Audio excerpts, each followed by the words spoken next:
So chapter 13, um, helping buyers buys marketing. Marketing is probably uh, one of those things where you have a lot of business students, they're very interested in marketing because it's sell oriented, right?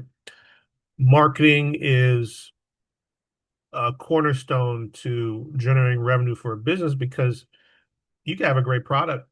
You could solve all the problems, all the questions, all the issues a customer has. You can create the perfect product, perfect service. No one knows that you're the guy or the gal or your service or product is what they need.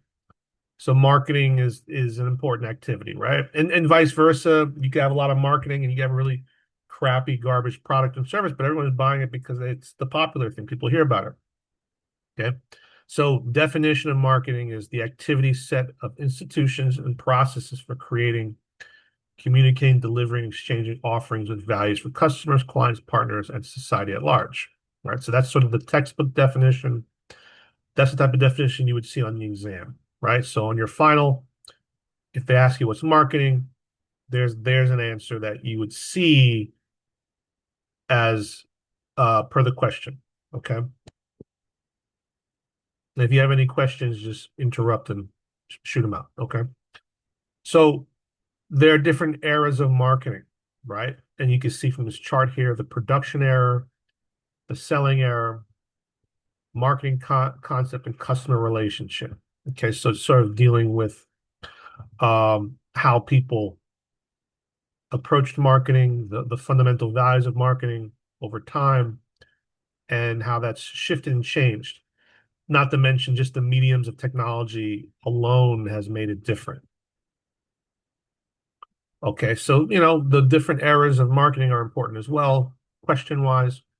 So the production era, the general philosophy was produce as much as you can because there's a limitless market for it. Okay, that's the first era. You can see here, 1800s to early 1900s, right? Then the selling era. Companies emphasize selling and advertising in an effort to persuade consumers to buy existing products, right? The marketing concept era. So after World War II, consumer spending boom developed.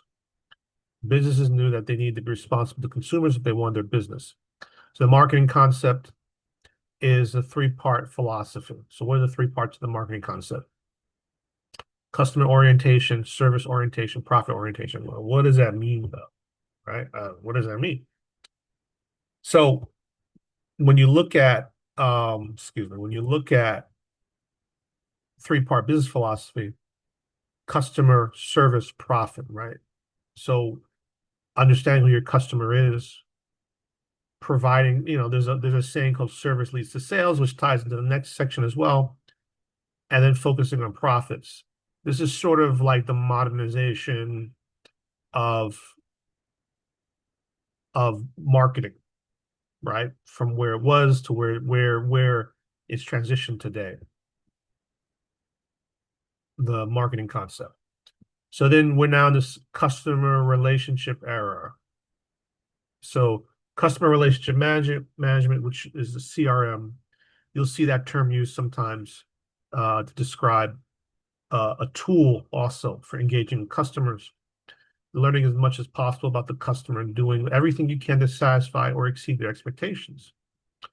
Okay, so this one's focused more on long-term customer loyalty, social networks, online communities, blogs, think influencers, things of that sort is relationship built.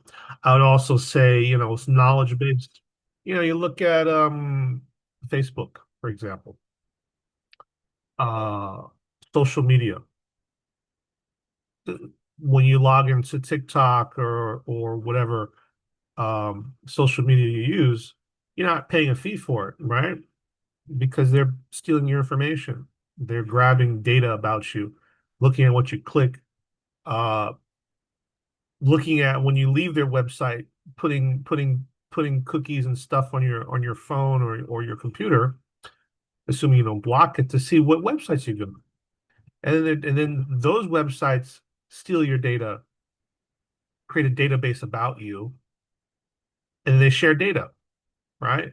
So, and then they use that data to generate algorithms and figure out what to sell you. They're very invasive, very invasive, right? So the customer relationship management, that's like hyper understand the customer. So much so where they feel like they can predict your buying patterns, what to sell to you, things of that sort. Okay, so that's the current era that we're in as per this chart here, kind of going over where we are, right? So customer relationship sounds nice. So this sounds like yeah, you get to know me, you get to know who I am. Sometimes it's good, right? Sometimes because they really get to figure out what you want and what you need. So you get a more targeted experience. But there's a lot of it can be rather evasive, right? Because you're not giving people permission to dig into your knowledge, to dig into your information. Like imagine you go, like you use your debit card, your credit card to buy something. That information, they have a whole record on all your, if you're with American Express or Visa or MasterCard, they have an entire record of every single purchase you've ever made, where, when, how much you spend. All that information, they sell that information. It's marketing information, it's data, right? You go into a shop that that you wouldn't normally tell people you shop at. They know. You buy something online, you think it's discreet and private. They know what you bought, how much you bought, when you bought it, right? And then that information is used to understand the profile of what to sell you. Okay. And then there's the evolution. So now this example is saying the evolution of marketing is changing or becoming more dynamic, where you have the emerging mobile on-demand marketing era. So as digital technology continues to grow, consumer demands are expected to rise. So what does that mean? Right? So that means hold on. That means that you can go on your phone and you can interact, right?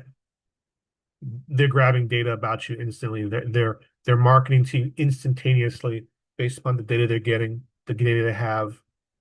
They're personalizing the data and the marketing to you through these massive data back end databases. Okay. And then you're interacting with it. Or you're blocking it. Your ad blocker, hiding your VPN, using a VPN to hide your IS, your in who you are online, browsing incognito. People don't like that. So it's like, oh, people like to know, what I want. Oh yeah, figure out what I want. It's great. Customize the things I like. Show me what I want to buy. Understand me. People don't always like that, right? And then it's because it becomes invasive. So um companies are trying to figure out how to get around that. You know, Samsung sells uh a lot of different electronic appliances, right? So if you buy a Samsung refrigerator, some of the new refrigerators they have these screens on them, like virtual screens. You can touch the screen and it's a touch screen, so you can interact with the refrigerator that way. They're playing advertisements on your screen. You're physically have your a refrigerator in your home and they're playing advertisements in your home. That's messed up, but they're doing that. Now you can just exit out and cancel it, right? But that's marketing. Okay. It's very it's kind of depressing. You think about it, right? Okay, so do you guys have any thoughts on that? If not, I'll keep moving. All right. So nonprofit organizations, marketing, uh, is interesting, right? Not-for-profits aren't trying to make a profit, but if they're not breaking even, there's no business, right? Uh, they're focused more on fundraising. I have issues. I feel like, at least in a capitalist society, uh, not-for-profits are kind of redundant. You've got many different organizations with the same mission statement, similar mission statements, or similar goals, and they're constantly replicating or duplicating the same resource over and over to create the same outcome. And there's no sharing or integration of resources. So I think is a lot of inefficiencies because their objective is not to be profitable. It's not to make money, to profit, compete. They're more mission statement, goal oriented, right? We're a not for profit. We have a goal. This is what we want to do. We want to achieve that goal. If they're not competing with each other, generally they're not competing with each other, then there should be sort of a sharing of resources, but it doesn't work that way, right? So, they're having to replicate the same resource over and over again instead of leveraging or scaling together in some functional manner. So, not-for-profit organizations, and when they do marketing, for example, it's fundraising, right? Their message, trying to get new members. That's a big one. Sometimes they want to help people, but you don't even know they exist. So that's a big attracting new members is a big issue, right? Creating awareness, things of that sort. Uh, is slightly different strategy, but not necessarily too different in those regards. And you have some companies, they're profit driven, right? But they're not for profit. I don't know if that makes sense. They got to sell your product, make a profit. And they say all profits or proceeds of profits go to X, Y, and Z. So they still have to sort of think about a profit driven model, right? Then instead of taking the profits, they're using those profits to support some sort of agenda, a cause, or something of that sort. Like you go and you'll see in a supermarket, you'll see Newman's Own. You see says all profits go to a charity, something like that.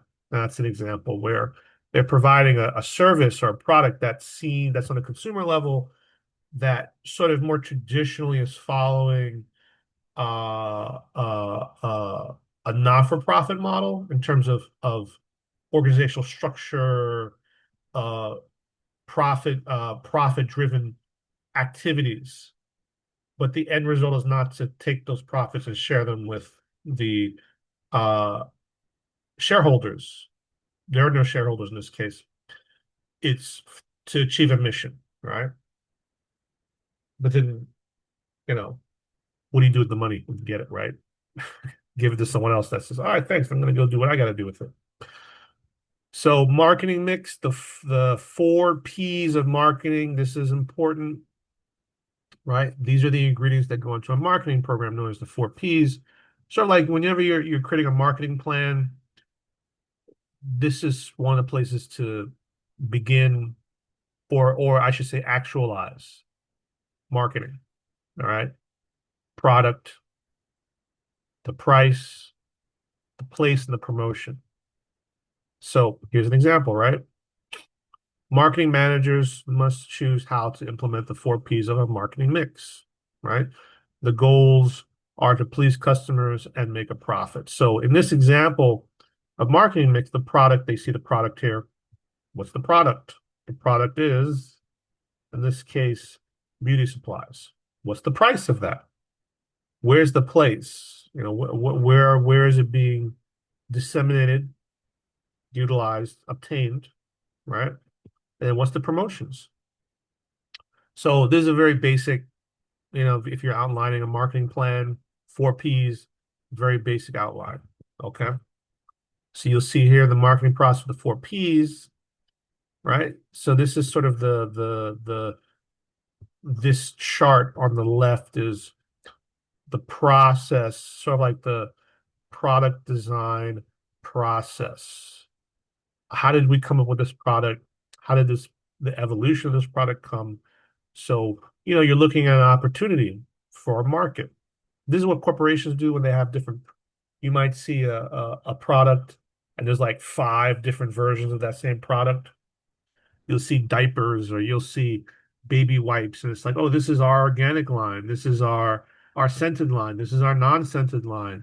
This is our so-and-so line. And it's like, what's all these products? It's just diapers. This is baby wipe. What is all this? And it's because they're looking at opportunities, they're conducting research, they're identifying that people like different things. Someone may really, some babies may be more sensitive. Maybe people hate fragrance. Maybe some people are sensitive to fragrance. Some people like fragrance because they think, oh, it smells nice. Identifying different target markets. And they design a product to meet the need based on the research of each of those markets. Okay. Because sometimes one product doesn't fit all. And so you do research. So the simplicity of this is you do research, understand your customer, find out what they want, design the product based upon those desires and correcting those problems. Then you take that and then you look at the four P's. So you do product testing, test out the product. Is this true? What we just figured out, is it true? All right. So determine a brand name, design a package, set a price, right? The four P's. So first, product, price, place, select a distribution system. How are we distributing it? Where's it being sold? Where's it being obtained? And then design a promotion program. And then you build relationship with customers. So four P's is very this like this. I say this is probably like one of the key slides, 13.3. You could take this slide, guys, and you could literally build nuts to bolts product. Okay. Is this the right product for our customer? Boom. Take this chart, make it work, you know, or find out why it doesn't work. So I'd say this is probably really important from an actual practical level. Like you're actually trying to do marketing. Like I want to do marketing. I'm trying to figure out my product, my service. Use this chart. All right. So, this is just some more in depth on what we just spoke about. Setting an appropriate price, competitors' prices. This is more deeper analysis of each of those parts and pieces, right? Competitors' price, the production cost of distribution, uh, promotion, getting the product to the right place, sales channels, intermediaries, things of that sort. Um, if you've got a electronic device, how would you get it to be sold? Who's selling it? Amazon? What about Best Buy? Why would Best Buy buy your product to sell, right? Things like that. Target, whoever, things of that sort, right? Promotion, all the techniques sellers use to inform people about and motivate them to buy their product or service, right? You turn on the TV and you see an advertisement for the Shark, and they're selling you a vacuum cleaner, right? And this is a big old advertisement about it, and it's so great, it's so amazing, it's only $300, and so on and so forth. And not, by the way, none of that has anything to do with the reality as to whether or not that product is durable and long lasting, right? Most products are designed to, there's called planned obsolescence. They're designed to fail, break down, and not last for a certain period of time to get you to buy more. It's unfortunate, but that's how it is. So a lot of stuff today, it looks nice, it looks good, it's modern, it's kind of crap. I hate to say it. If you buy a commercial version of it, so commercial would be like a version you're using for business. You can't have some breakdown every 2, 3 years. Parts falling off if you're in a business. It's got to be durable. You look at a commercial microwave, way more expensive. All right. It's designed to last for a long time and be used over and over and over every minute of every minute. It's designed to be used repeatedly. So when you look at commercial products, they're built very different. They're built to last, they're built to be durable. They're more functional in terms of what they offer. They may have longer term warranties. Look at the price. Very expensive because it's built to last. And they'll maybe do one sale to you. 10 years later, you won't even end up buying another product, right? So the cost is more. So a lot of the retail consumer stuff, it's garbage. It's designed to break. In fact, it's engineered to break. And it's not very sustainable either because you're building all this crap and then it just breaks. It's more crap, it's more garbage, it's more junk. It doesn't get recycled, doesn't get reused.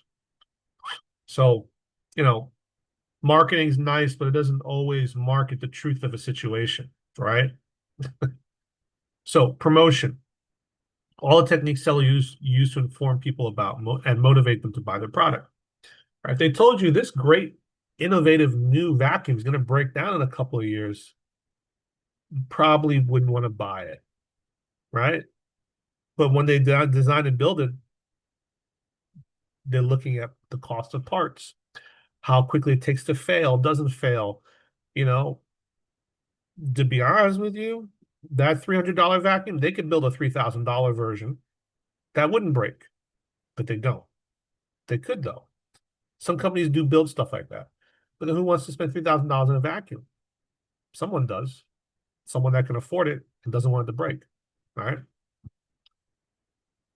So marketing research. So this is probably one of the most important things. Marketing, the research, when you're doing marketing, the research defines the outcome of your marketing. So you have to do research. Okay. So the process is, I would say, not needs based, but you're looking at the what problems, right? So I say needs based as in problem solving based. Like what is needed? What is needed is based on what is the problem, right? So you're looking at problems, you're looking at solutions, you're looking at alternatives, right? You're collecting data. So this is primary data, data that you gathered yourself. Secondary data is published information from journals and books, right?